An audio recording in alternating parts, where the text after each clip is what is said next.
I would like to start off by asking a series of questions. Raise your hand if you have ever experienced any kind of pain or stress. All of us, right? Raise your hand again if you have ever taken medication to ease your pain. Still a lot of us. Finally, raise your hand if you have ever known anyone that had adverse side effects from the medications, whether it be from ibuprofen or something as strong as opioids or opiates. All of these questions are relevant to what I want to talk to you about today. Today's topic is 100% relevant to everyone here because who doesn't experience a little bit of pain and stress every now and then? Opioids and opiates are extremely addictive. Too many people are completely unaware of the effects that these medications have on their bodies. Seemingly healthy individuals can appear with chronic illnesses and in extreme cases can even cause death. Medications such as ibuprofen, taken too much too often, can cause liver damage.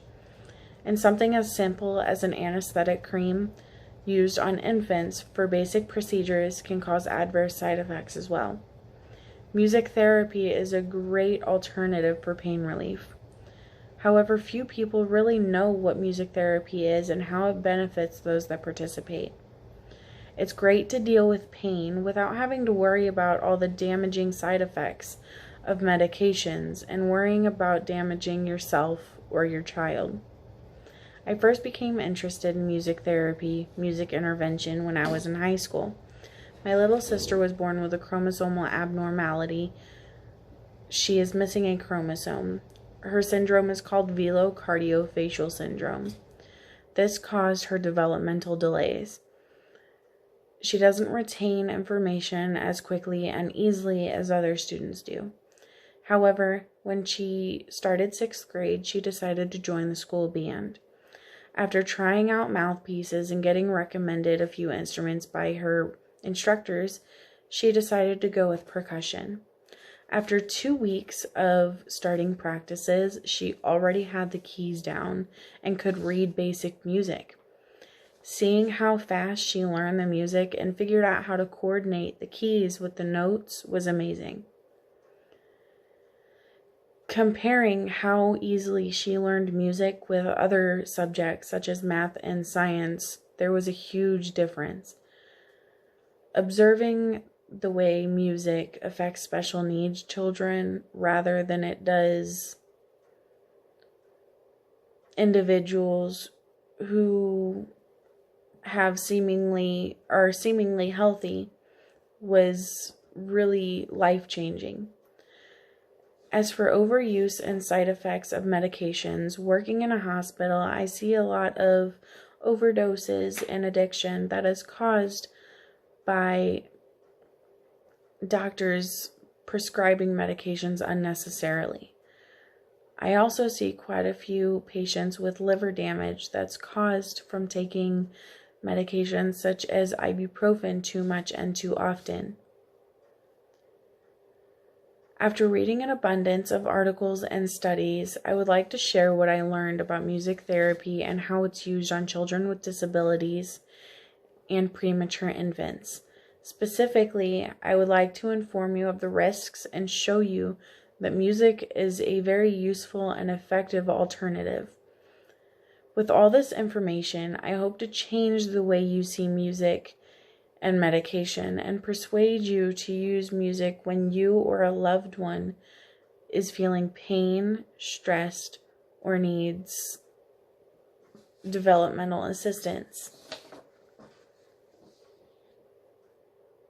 After conducting a short interview with an individual who was experienced with preterm infants and other children in a hospital setting, it surprised me how little people really utilize music therapy resources that are available to them. As stated by the interviewee, we believe that it's mainly because they are not educated enough or know that it even exists. Speech and motor skills are extremely important to how toddlers and young children communicate their needs to their caregivers. Individuals with certain disabilities may use sign language instead of or in addition to speaking. Because of this, having adequate fine motor skills is super important. Many tend to have more problems with speech as well. However, for most, there is a very good way to work those skills and improve. The American Music Therapy Association states there is a correlation between speech and singing, rhythm and motor skills, and remembering a song versus remembering academic material. On a similar topic, special needs children with disabilities such as autism, dyslexia, and more may have trouble with speech, fine and gross motor skills, as well as focus and behavior. Intervening with music can be a great way to improve fine and gross motor skills in all of these aspects of development, while having fun and not taking a bunch of medication to improve attention and behavior. Participating in music intervention can assist with all of these aspects of development, as the brain correlates certain parts of music with our everyday functions. Not only do children benefit from music therapy, but adults with disabilities such as dementia, Alzheimer's, and even cancer do too. Adults with dementia have seen to have slightly restored memory when listening to music. In addition, it has been proven that individuals with depression tend to react positively to music therapy, as music can drastically affect one's moods. Because of this, rates of anxiety have also gone down because of the capability to distract and improve mood. Other pain relievers given by doctors that aren't quite as fun as listening to music include a variety of medications ranging from prescribed ibuprofen to things like morphine and hydrocodone. Medications, whether they are as strong as opiates or as simple as a local anesthetic cream, very often have very long-term adverse effects that can affect adults and children.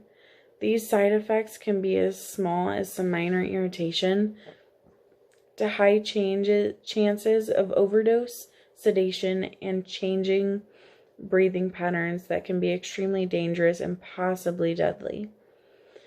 EMLA cream, or the local anesthetic cream used on infants and young children to ease localized pain, is known to do an adequate job at numbing the pain during procedures and such. However, many individuals are unaware of the side effects that could happen with the use of this cream. There is a good chance of the cream causing a short-term slowing of blood flow in the area the cream was placed, followed by reddening and irritation of the skin. As minor as it seems, it is still a side effect and discomfort that can easily be avoided. This cream is also expensive, takes time to start working, and then wear off. The side effects for this one may be minor. However, if there is an alternative that can help someone avoid being uncomfortable due to putting something on the skin, they should take it.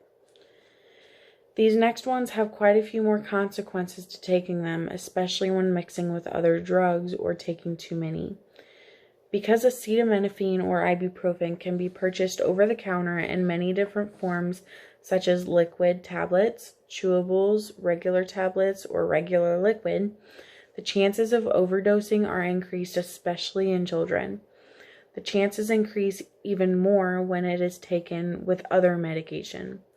These overdoses can lead to acute liver failure and even death, as about half of pediatric overdoses have to be hospitalized.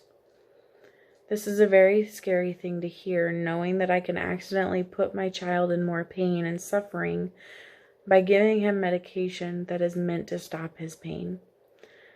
I would now like to address the topic of drugs that are a little stronger and potentially a lot more dangerous. These include opiates and opioids. Opioid medications are frequently prescribed to both children and adults for post-surgical and chronic pain relief. They may be adequate pain relievers. However, these medications can cause some severe side effects, such as irregular respiratory rates, which can potentially lead to death, and the ability to empty the bladder, also known as urinary retention. Other side effects that can happen that are not quite as severe include nausea and drowsiness. As much as we tend to move toward the use of medication due to them being so easily accessible, there are plenty of other ways to control your pain levels without damaging your body, and one of them has already been mentioned several times in our time together so far. Continuing in that direction, many studies have verified that music therapy is a prime alternative to medication when treating pain in order to avoid painful and possibly fatal side effects. Because these studies have been done all over the world, researchers have tried music with foreign languages versus the native language to see if there was really any difference in the way the child reacted towards pain. They also compare this with different pain medications to try and conclude whether the drug or the music will help manage the pain more effectively. For example, in a study done with children in Malaysia from 2 to 24 months old, showed that participating in music therapy using their own culture's music is a more natural and cost-effective way of pain relief rather than the medications that can cause the side effects. Tons of other studies that I have reviewed had many of the same answers, as they are all finding similar results to their questions. An article written by Joanne V. Lowy titled Efficacy of Pain Management, Integration versus Distraction, she stated that several studies showed a significant increase in pain relief and decrease in morphine usage when exposed to music, whereas those who were not exposed to music experienced more pain and needed more morphine. It has been proven time and time again by scientist after scientist that music is a much better way of dealing with pain, stress, and developmental problems than taking medications every day that just end up causing more problems in the end. Music therapy is a growing profession and should be taken advantage of by anyone who has access to it in order to treat pain, instead of taking chances of medication causing side effects that could potentially be dangerous. We have examined today what medications can really do to our bodies and how intervening with music can be a much more healthy and beneficial alternative. It can drastically change a person's lifestyle and well-being when they aren't taking medication every day to ease their pain and assist with their everyday life. As we get ready to conclude our time together, I would like you all to think about one thing. The next time you or a loved one you know tries to take medication to ease pain, minor or chronic, think about how simply listening to music can help instead. The potential harms of those medications is not worth it when there is a perfectly good alternative such as music therapy.